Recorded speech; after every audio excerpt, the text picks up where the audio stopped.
Bonjour et bienvenue dans notre nouveau module sur la voix.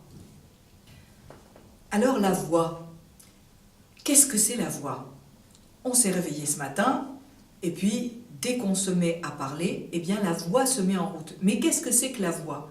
La voix, c'est un mélange entre la vibration de mes cordes vocales qui donne la hauteur du son. Voilà, ça c'est la voix.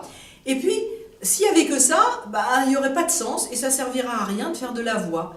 Donc la voix, c'est aussi d'autres choses. C'est tout ce qui va faire comprendre mon état émotionnel, mon état intellectuel, ce qui va me situer dans la société, c'est-à-dire le mot, ma construction de phrase, mon énergie dans ma construction de phrase. Et puis c'est encore autre chose, c'est des organes de résonance, c'est-à-dire on va avoir la bouche, la gorge, le larynx, mais aussi le tube digestif qui est là-bas ouvert derrière le larynx et qui va aussi résonner. Et puis les parties vides dans les poumons qui peuvent aussi résonner. Tout ce qu'il y a autour de cet émetteur que sont les cordes vocales dans le larynx va concourir à la résonance de ma voix, à l'embellissement de ma voix. Donc la voix, c'est beaucoup de choses.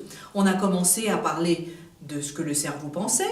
Ça va se matérialiser dans la bouche. Puis, les hauteurs qu'il va gérer, ça va se manifester dans la voix, dans mes résonateurs, dans ma pression, dans ma posture, tout ce qu'on a déjà vu et ce qu'on va voir dans les modules suivants. Et la voix, c'est aussi, c'est ma digestion, c'est l'état de mes muqueuses, c'est tout ça. Mais pour nous, ce qui va être important, c'est comment aider à ce que la voix soit le plus représentatif de moi, la plus représentative de moi. Donc, pour faire une voix qui soit le plus moi possible, après avoir remis la posture en place, la respiration, le tonus yin yang, ça va être d'accueillir les sonorités à l'intérieur. Vous entendez très souvent parler de projection de la voix, envoyer la voix. Ça, c'est fini. Vous n'utiliserez plus jamais ces mots-là parce qu'on ne peut pas envoyer de la voix quelque part. Autour de nous, on a de l'air, en nous, on a de l'air. Cet air qui est ébranlé à l'intérieur de nous est ébranlé dans ce qui communique avec l'intérieur de nous. C'est-à-dire, c'est ébranlé à l'intérieur de mon corps et en même temps dans ma bouche, puisque la bouche est ouverte, et en même temps à l'extérieur. Rappelez-vous d'une chose, si vous jouez du piano, de la trompette, n'importe quel instrument, eh bien, votre trompette, votre piano vont résonner tout autour de l'instrument, pas simplement là où vous envoyer le son. Il n'y a pas d'envoi du son.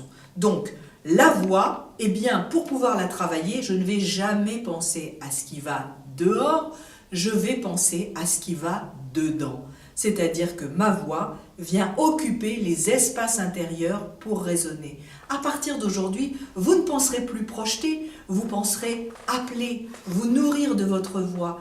Vous vous êtes détendu pour accueillir la voix. Vous vous êtes détendu pour que votre voix résonne en vous. Et vous avez travaillé sur votre diction, vous allez travailler sur votre diction grâce aux exercices que nous allons faire, mais pour moduler ces espaces de résonance qui sont en vous. En fait, un être humain ne peut travailler que ce qu'il est, ce qui est en lui. Il ne peut pas travailler ce qui est à l'extérieur. Donc maintenant, nous allons nous mettre au travail pour améliorer notre voix. Pour bien comprendre ce phénomène d'intériorisation qu'est la production de notre voix, nous allons faire l'expérience de deux choses. Envoyer, projeter notre voix. Oh! Là, je m'abîme. Mes cordes vocales subissent de la pression à outrance et je vais avoir une irritation qui va pas tarder à naître avec des mucosités sans doute qui vont monter. La même chose en appelant. Oh! Meilleur rendement, beaucoup plus tonique, beaucoup plus sonore. Pourquoi? Simplement parce qu'au lieu de penser à envoyer, j'ai pensé à recevoir, appeler. C'est ce que nous aborderons dans notre prochain entraînement.